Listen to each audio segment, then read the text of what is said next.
Hello folks, my name is DSGN Dark, better known as Scotano, and welcome to the post-update of Gun Mettle. I said it right this time. And with me today is the person who does the Rage vs. Machines video, Nimrax, aka Nim. Hi guys, yeah, as he said, I'm Nimrax. I'm the idiot who posts Rage vs. Machine, where I scream at people for like half an hour and then bring it back down to like 2 to 5 minute videos and just, you know, make you laugh at me. It makes me hate my life. Ow. Sorry. That hurt. Sorry. Sad now.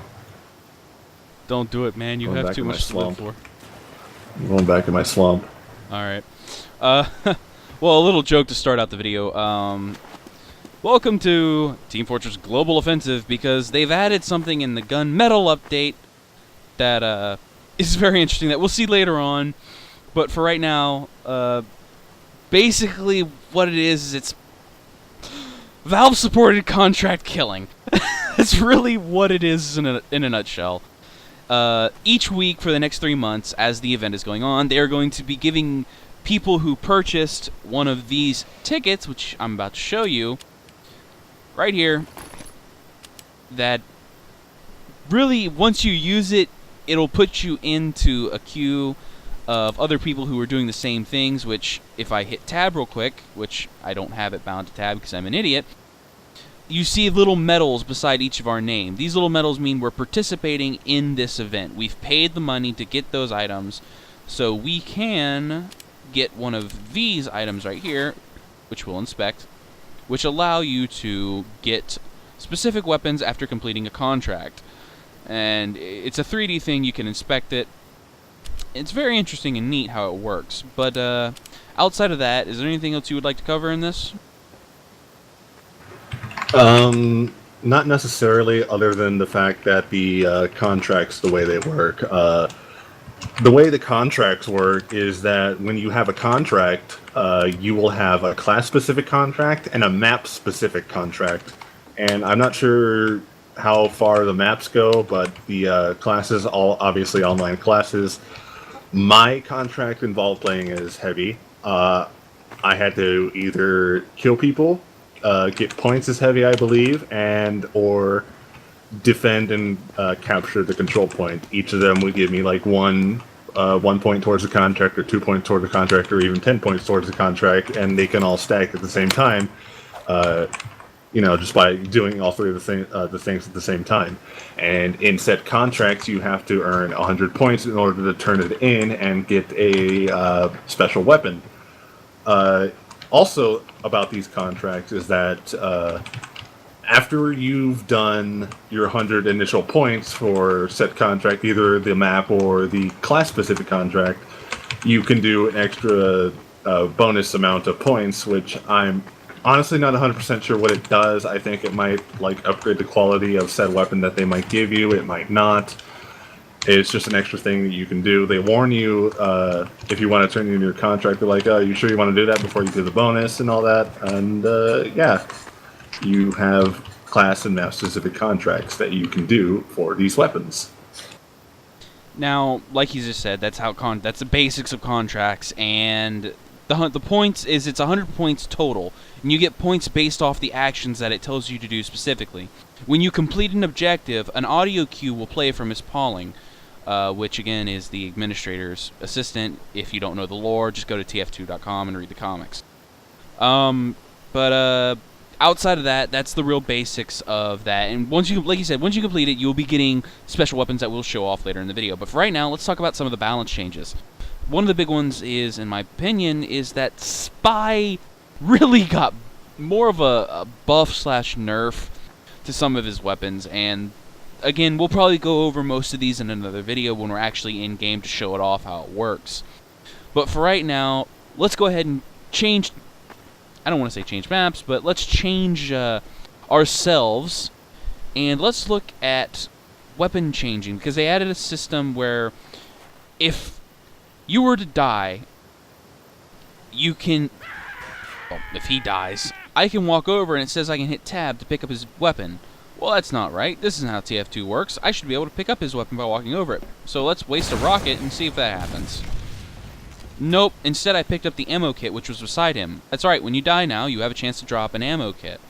But, as you can see on my UI, when I look over the weapon, it says rocket launcher, and I hit tab. I have now picked up his weapon, and he's picked up mine. How this works is I can now... This works just as his rocket launcher, except it's not strange. You know, it doesn't count the kills over its lifetime. So if I was to kill him with this weapon, it wouldn't count as a kill on this weapon. But the kill streaks work, as I will show. I'm clearly the best. Oh god, I missed. Another thing to note is that if you look in the corner where the kill feed is, there's a little gold, like a little gold coloring behind it. That means I killed him with an Australian to let people know that an Australian was used. But as you can see, it added 1 towards my kill streak, and if I was to keep going, I would get the same kill streak eyes that he gets, that you see on him. But that is that. Now, another thing is it only works on weapons that are for your class. Say if I was to go Pyro and try and pick up a rocket launcher, I can't pick it up, it's not for my class. But as another soldier, as you saw, I can pick up this weapon and use it against him or anyone else. And it's only yours until you die.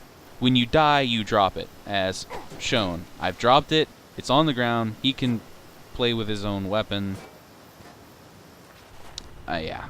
But you see, I'm not holding that weapon anymore, he's holding his weapon. Now, we'll be right back and we'll show off one of the special weapons, as I make my way back to the point, that you get from completing the contract. We will be right back.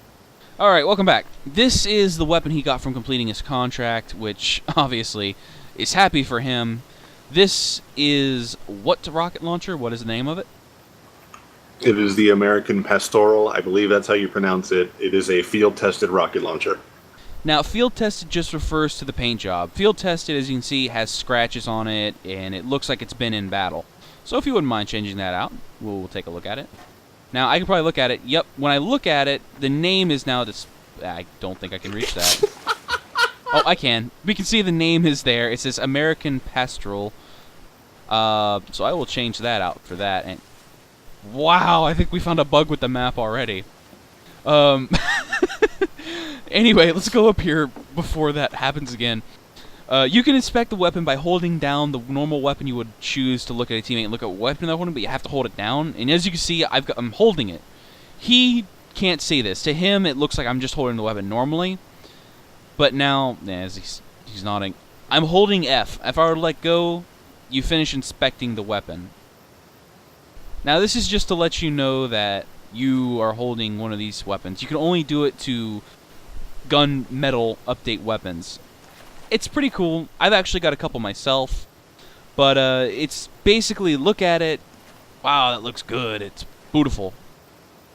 So with that in mind, any thoughts on this? Just that, you know, I'm going to feel really embarrassed when I get killed by my own Australian rocket launcher that's you picked up off the floor. Yeah, kind of like what just happened, but this is for demonstration purposes, so it's not as bad.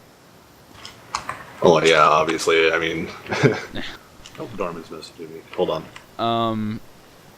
So it's there's no upgrades or anything to it. It's just a normal rocket launcher, just with the color. And if there are any other weapons, I'm pretty sure they're working with just the base ones right now. But there's no specials. But what will be special is there's a special system that are in briefcases, which you have to have a key. I actually have one, so I will show that off real quick as soon as I get it. Right there. I can't inspect it, but I do have a couple other... I do actually have a gun mantle update weapon, so we can inspect the weapon here. As you can see, there's nothing really special about it. It's just a scattergun, and I also got one for the revolver. But what's really neat about them is that they have their own names. This one is called the Country Crusher, and the other one I have is for a class that I hunt. I feel bad for myself when I got it, but we inspect it. This is what it looks like. It's team colored. It even shows it right there. You can change the team coloring.